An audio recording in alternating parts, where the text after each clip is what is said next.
Press the button, my friend. The Out of Bounds Show is live from the Whiskey 61 Lounge in the Bank Plus studio.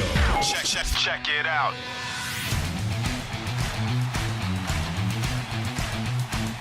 Tom Luginbill joining us, national college football analyst with ESPN.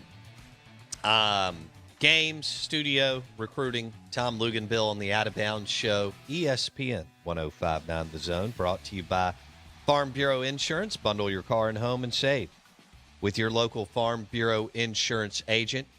Ole Miss with another close win, this time on the road, against Jimbo Fisher and the Texas A&M Aggies, and ended up being a compelling game. And Kiffin has this three-headed monster going of Kenshawn Judkins, Jackson Dart, and Zach Evans, who laid down the tracks for 390 yards on the ground, and they did enough to get out of College Station with a W. Tom Luginbill, how about Ole Miss 8-1 with a really good road win Saturday night? I tell you what, it was impressive, and it was impressive the way they did it on the ground. Difficult environment. I don't care who the opponent is. The environment is as big a deal as anything else because it affects your communication. Momentum swings are huge when you're playing on the road. You have to weather the storm for an extended period of time. You got to deal with the peaks and valleys. It's hard. It's really hard. It is. I was very, very impressed. And what I came away with at the end of that game, I was really scratching my head because I'm watching a Texas A&M defense give up 393 yards on the ground.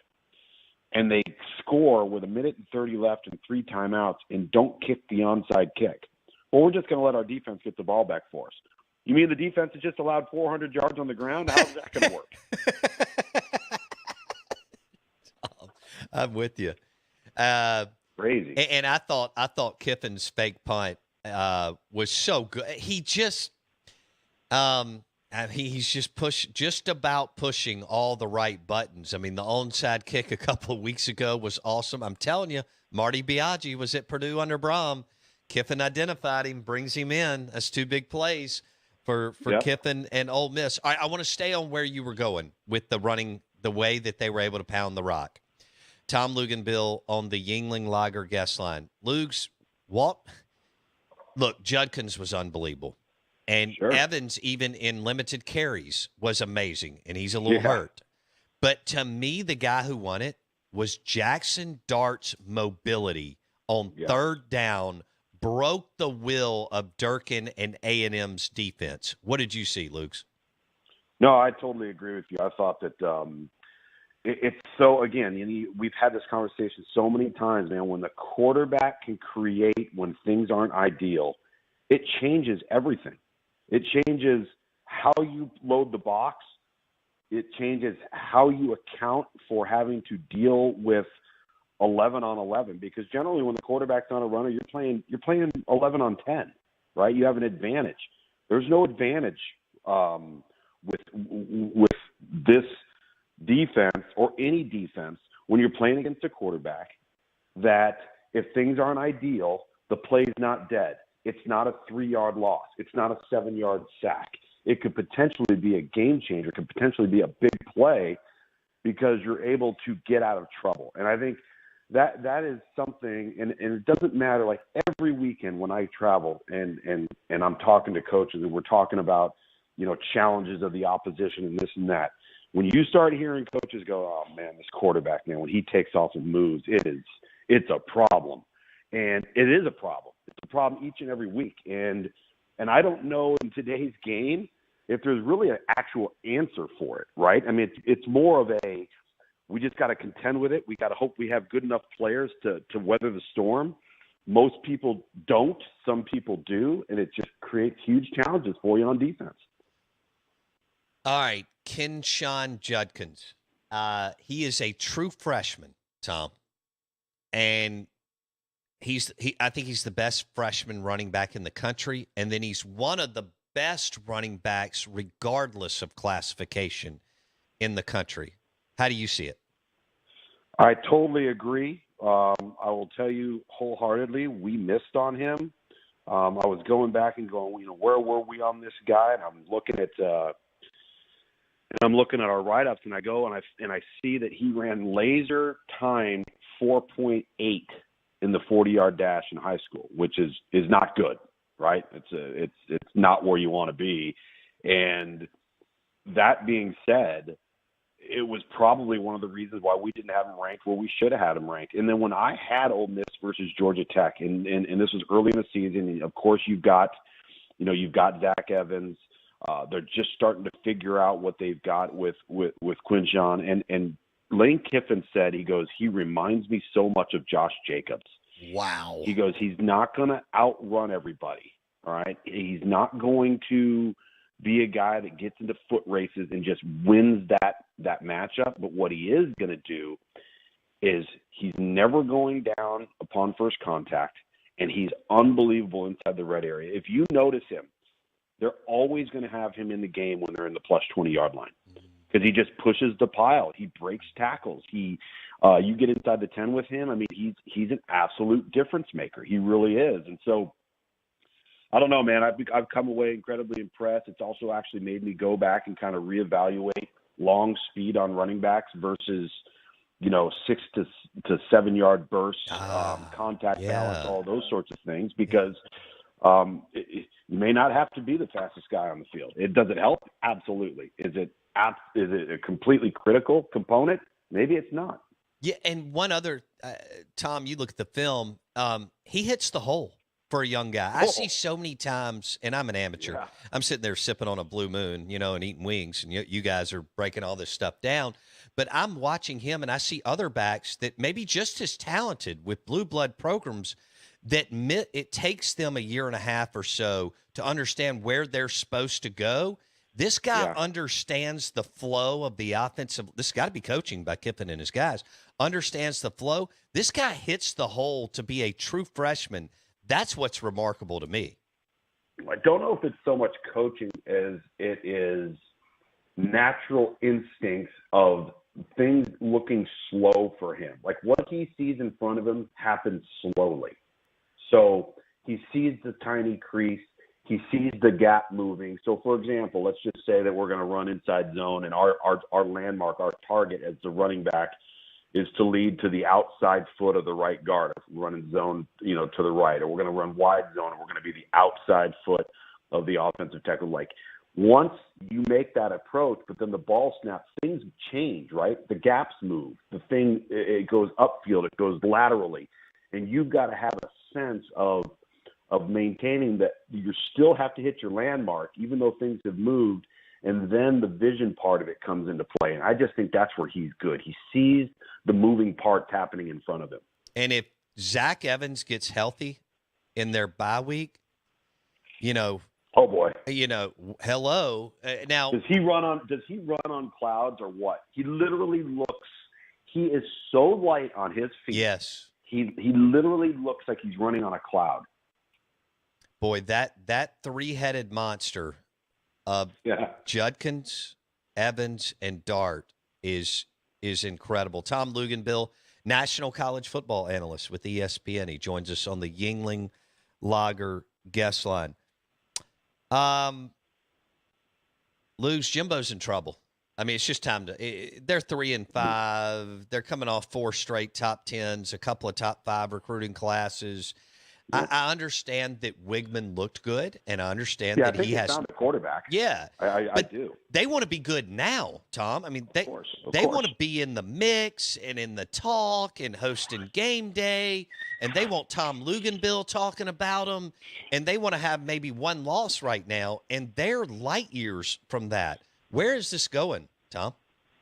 Well, the question you have to now start asking yourself is, has Jimbo lost the favor of the team? Because these kids are not performing. They're not playing to the standard that their ability level should allow them to. Well, why is that? Are they tuning out the coaches? Are they disinterested? I don't know what the answer to that is. It's mind-boggling. I've said all along to you, from the very beginning, this going back to August when we first started talking, that if anybody thought that all of those kids in the 2022 class were just going to all of a sudden show up as 18-year-old kids and completely transform the roster, they were sorely mistaken. That's not how it works. That's why you've seen guys play, but you're not seeing, 15 true freshmen dominate. In fact, you're not even seeing 15 true freshmen in the 2 deep playing regularly. Right. Outside of Evan Stewart, who's their best offensive player right now, not having Anaya Smith and maybe Devin Achane is obviously in that conversation too. But what does that say about the players that were on the roster prior to this 2022 class? If Evan Stewart's your best offensive player, he's a true freshman. Wow. And see, LSU is able to do it with their 2 freshman offensive linemen because Jaden Daniels is a QB Correct. that got up and running quicker than what A&M's going through between the whole Max Johnson, Haynes King, Wigman shuffle. Right. And he can run. So He can run. He can mask the weaknesses. No doubt. Just real quick, I know this is not the game of the week, and we need to get to the 2 big ones, along with the one here in state, where I think Leach and the Mississippi State football staff have a lot of pressure on them to win the game this weekend because Auburn's so bad. But, Florida's average for Florida. I did think that pulling within 28-20 showed some, resolve and all that stuff. But they're traveling to A&M this weekend. Now, I think 11 a.m. kick works for Florida. Yeah. Real quick, 30 seconds, who do you like, Luke's, Florida at A&M? To be honest with you, I like Florida because I don't think Florida right now has some of the internal dynamics that I think are creating a lot of negativity that Texas A&M has. Now, are things going the way that Billy Napier wants them to go right now? No, but they've got a long-term vision, I think a long-term plan that they're in the infant stages of implementing right now and kind of finding out who they are. They're capable because they have athletes. And I think that Texas A&M has so many distractions right now that I actually like Florida in this ballgame. Okay. Let's go to Tennessee at Georgia. Tennessee just wipes the floor with Kentucky. Georgia, as we just discussed, took care of Florida. Florida may have closed it, whatever, but Georgia just imposed. I didn't think Stetson Bennett looked good. I thought there were some errant throws. Sure. They did the ground and pound when they wanted to, and boy, that's something. It's almost like Ole Miss. I mean, Georgia can absolutely get after you. Stetson did not look that sharp to me. Tennessee at Georgia. You going Georgia or you going Tennessee? Oh, boy, I think this is it's such a difficult game to project. So let's dial it back a little bit and acknowledge a couple of things about Tennessee. As good a football as they've played, tomorrow is November 1st, and they've played 2 road games. 2. Wow. That's it. So I think that has to be taken into account. The environment's going to be different. It's going to be hostile, and you're playing against an opponent that is superior to you talent-wise. I think the answer to the question you're asking is going to come down to whether or not Tennessee runs 80 to 90 plays. And the reason why I say that is that's their game, right? They want to snap the ball within 10 to 12 seconds. And if they get 80 to 90 plays, that means that the game is being dictated on their terms. They're in control. They're likely in the lead. There's nothing to slow them down. They're not having to make adjustments to account for the defense being on the field too often, meaning essentially everything's going right for them. But if they're not into that 80, 90 play role, what that tells me is they've had 3 and outs, which they haven't been accustomed to, and that Georgia is playing keep away. Georgia's limiting the possessions by going up and down the field, taking time off the clock, and basically having to defend Tennessee's offense, which the best way to do that is when it's on the sideline. And so if I'm a viewer, I'm watching this thing, pay close attention to the play count for Tennessee because I think that's going to play a big role. Okay, let's go Alabama at LSU. The line is 12 to 13 points. I actually think LSU can play with them all. I think they can do it all night. Do you think that LSU can play with Alabama all night long? Yes, but it's like I've always said, and we've talked about this so often. If you're not the better team, you need to play your best football, and you need Alabama to help you. And you know what Alabama's done this year? They've helped a lot of people. That's true. Because that is the sloppiest, most undisciplined, heavily penalized Alabama team we have seen under Nick Saban. So you go on the road to Baton Rouge, and you're going to be the better football team. You have better personnel. You have the better players. You have the better quarterback. You have the better running back. You have the better defensive end, the whole 9 yards. But they can't go there and commit 18 penalties on the road like they did to Tennessee. So, to me, it's going to be about how clean is Alabama. If Alabama plays clean, Alabama wins the game. If Alabama does not play clean, this thing goes into the fourth quarter, I think LSU's got a great shot. But at the same time, which LSU team's going to show up, right? Right. Like, they're a little bit of a Jekyll and Hyde team this year, which is fine. We've seen a lot of that. Louisville's the same way in the ACC. I can't figure them out. I mean, it's I can't one figure week out a lot of these teams. I know it's 1 week they stink, and then the next week they're beating people. It's just the weirdest thing. And by the way, not to get off on a tangent, how in the world? I don't know if you saw it. Do you know how almost physically impossible it is to turn the ball over 8 times in 1.5? Like you have to. Like I almost feel like you have to walk over to the other sideline and hand them a football. That's how hard that is to do, and that's what Wake Forest did. Unbelievable, right? All right. If you had to, if you could hire anybody you wanted, Tom Luginbill, at Auburn in a month, realistically, I'm not talking about Sean Payton, okay? But if you could hire anybody you want, who would you hire?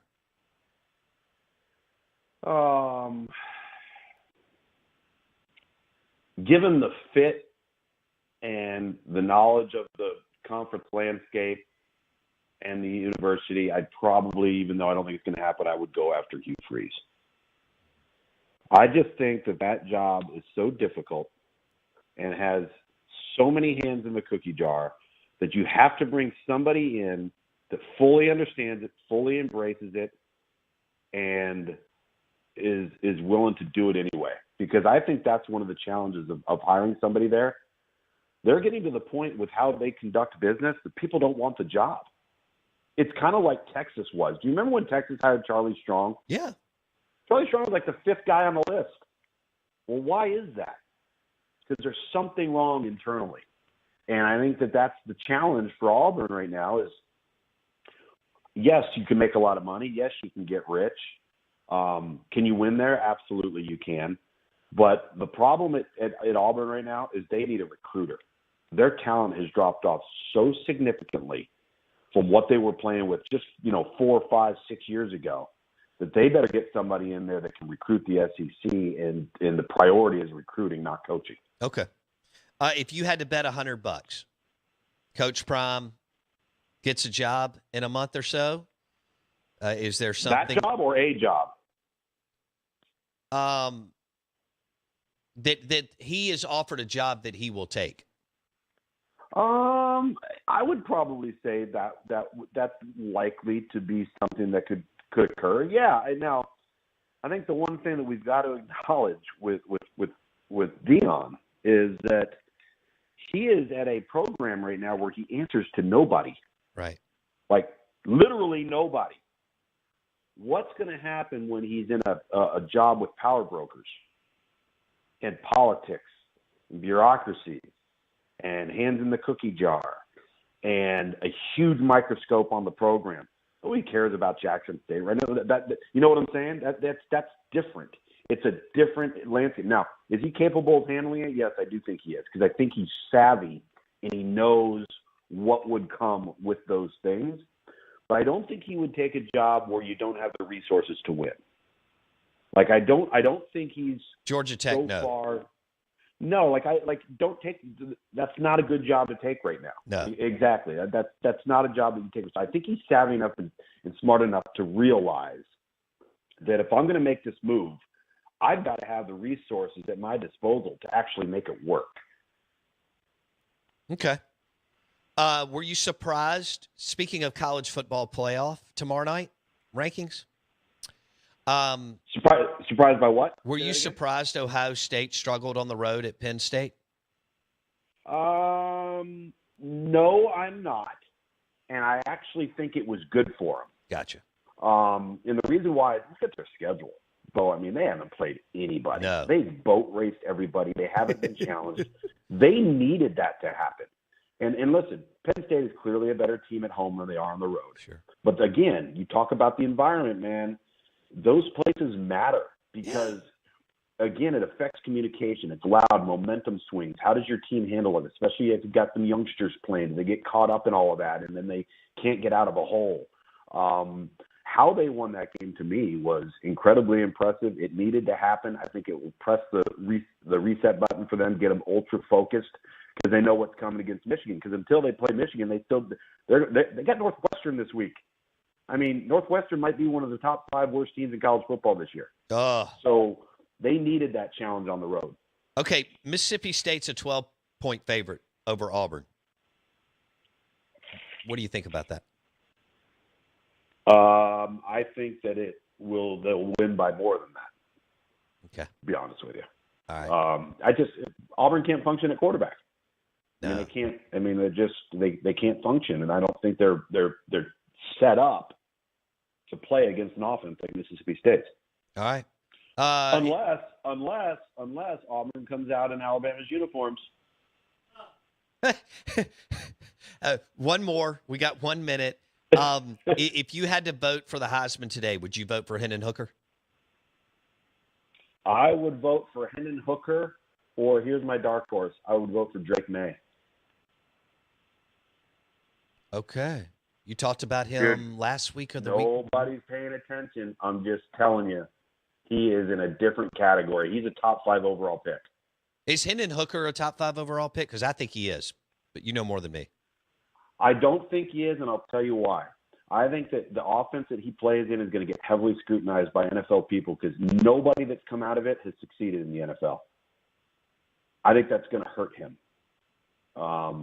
Is he playing like one? So is this a modified Baylor version of? I mean, tell me how you would describe it. Yeah, I mean that's what it is. It's Josh Heupel, Jeff Levy, Lane Kiffin, Kendall Briles, kind of the brainstorm of the Art Briles stuff. A version of the air raid with a emphasis on running the football. Lincoln Riley's doing the same stuff out at SC. Half field reads, overly simplified, and I think it's one of the greatest college offenses that we have ever seen, may ever see. I just don't know if – I just think the NFL people will really have to do their homework because it hasn't transitioned to the next level. That's just the reality. I'm not knocking Hendon Hooker. He could be the outlier, but history has shown that's not the case. But all right, do you expect him to go in the first round? Probably, yeah. If he keeps up this pace. All right, buddy. Have fun in LA. Thanks, man. Will do. Thanks, man. Tom Luginbill, national college football analyst with ESPN. That interview was brought to you by Farm Bureau Insurance. Bundle your car and home and save with your local Farm Bureau Insurance agent. We're live in the Bank Plus studio at 9:15. We have the Mississippi High School Player of the Week. Friday Night Lights brought to you by Bank Plus. 9:15 today on the Out of Bounds Show. ESPN 105.9 The Zone. Lane Train 8-1. Jimbo Fisher 3-5. And we have 2 monster games this weekend. Tennessee at Georgia and Alabama at LSU. But a must-win in Starkville. Back in a second.